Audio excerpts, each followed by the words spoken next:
Now, that doesn't include, obviously, all the people that we employ that actually doing all the production, a lot of independent contractors around the actual events that we do around the world, but kind of corporate employees is about 400. Can you give us an idea just on some of the specs, I guess, of the facility? Yeah. Square foot, or how much are you? It's going to be about 180,000 square feet. 40,000 of it will be the Athlete Health and Performance Center.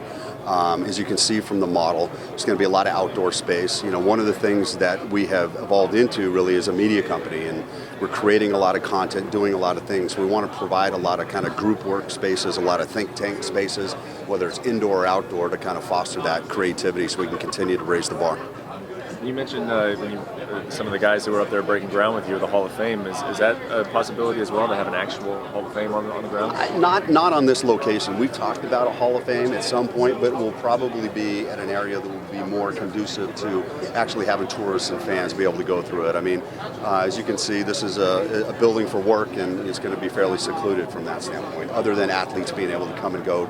We want them to be able to train and not be interrupted by fans and things like Lorenzo, that. are you going to consolidate your media productions in this particular location? We're still going to have our offices in LA. Okay. We still have a group of people that work out there, primarily on all of the Hispanic programming that we put together.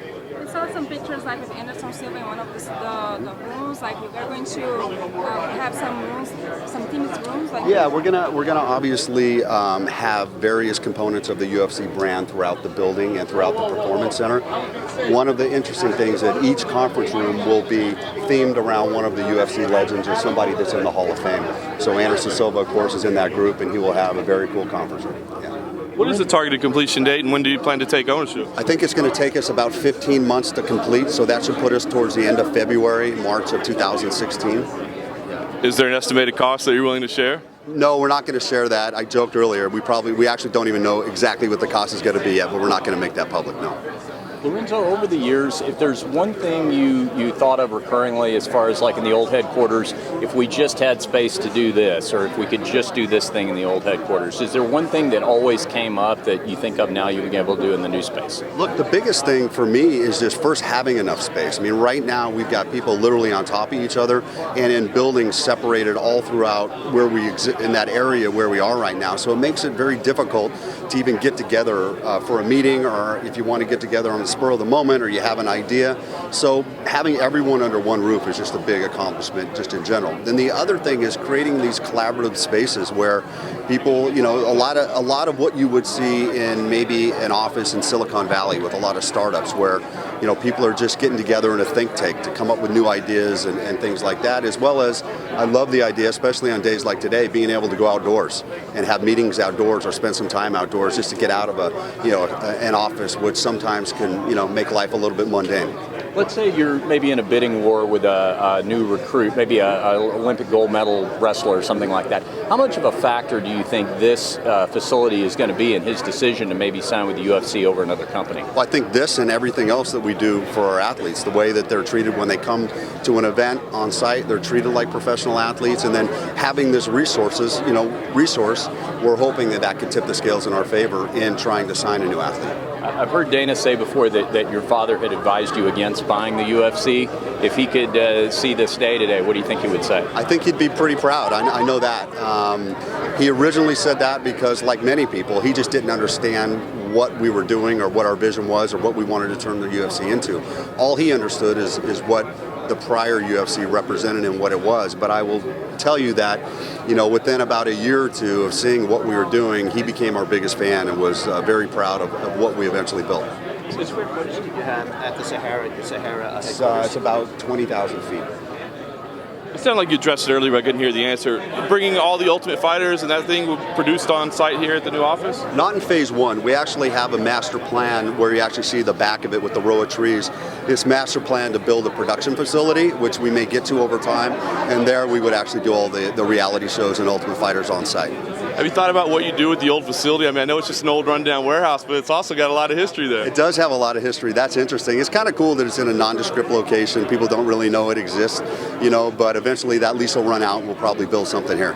How often do you expect to see the athletes? I know that that's a big part of this. I mean, how often can an athlete come and take advantage of facilities? And how do guys in Brazil or in Asia, how do they take advantage of it? Well, look, they're all going to be welcome to be able to use the facilities whenever they want. It's going to be a 24/7 facility, first of all. And as I mentioned earlier, it's going to be there for training, for rehabilitation, but also for education. What we found in this sport is that it's taking time for the training to kind of progress and develop.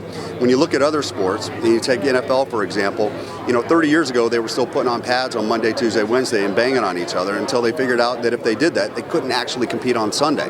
Well, the fact is that we need to educate our fighters that you can't just go full speed every day. You can't spar every day. There's going to be new technologies as far as how to warm up, how to cool down, how to rehabilitate. If you unfortunately get an injury or you blow out your knee and you have to have surgery, now we're going to invite you to come to Las Vegas where you can live here and stay here, where we can actually take care of you. No different than if you play for a professional sports team and you get injured, you have to show up at the rehabilitation facilities until you get cleared. So really trying to take a little bit of leadership in this position so we can help prevent injuries, and we also just want the athletes here. We want them to be a part of what we're doing. If they work out and then they want to come and eat in the team dining room with the rest of the team members that we have, that would be great. I know how much fighter pay is being discussed right now. Was there any concern at all? Like, here we are building this massive facility. We're going to come under criticism because everybody's talking about fighter pay, that we're not distributing enough to our fighters. Sure. Look, that's always going to be an issue. If we distributed 200% of our revenues, people would be complaining about fighter pay. The fact of the matter is, fighter pay has continued to increase every single year that we've owned the company.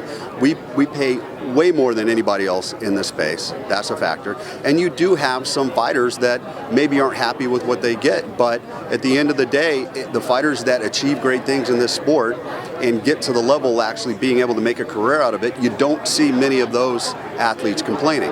And that's the fact of the matter. The guys that are rising to the top are making the majority of the money. And that's just the factor. And look, relative to this, we're making an investment in the future so that the company can continue to go on and achieve even bigger things so that the revenue will continue to grow. And obviously that will continue to flow down to the fighters. So this is no different than any other business. Where do you see this? Because I hear people say, well, the growth of MMA is stagnating, or it's not doing what it once was. Do you think this is a big statement to the health and the financial success of the industry and of the UFC specifically right now? Look, how anybody can say that the sport is stagnating doesn't make any sense. We're coming off of a record year. We just did an event down in Melbourne with 57,000 people, headlined by 4 women, where we're forging, leading the way for women in sports. We're continuing to do things to raise the bar, whether it be production, where we're taking the events, open new markets. I mean, it's far from stagnating. And we now have athletes that are not just stars in MMA, like historically they were. They're stars in sport. They're stars in pop culture. I mean, Ronda Rousey is as big as it gets as far as being famous. Right? Conor McGregor is well on his way. John Jones is well on his way. So we're far from stagnant. I tell you what, it doesn't feel like we're stagnant when we come to work every day with everything that we're working on. There's another big property being built down the street, the new arena. There were some talks about you guys potentially getting involved in naming rights. Is there any update on that? Is there any progress there? No update.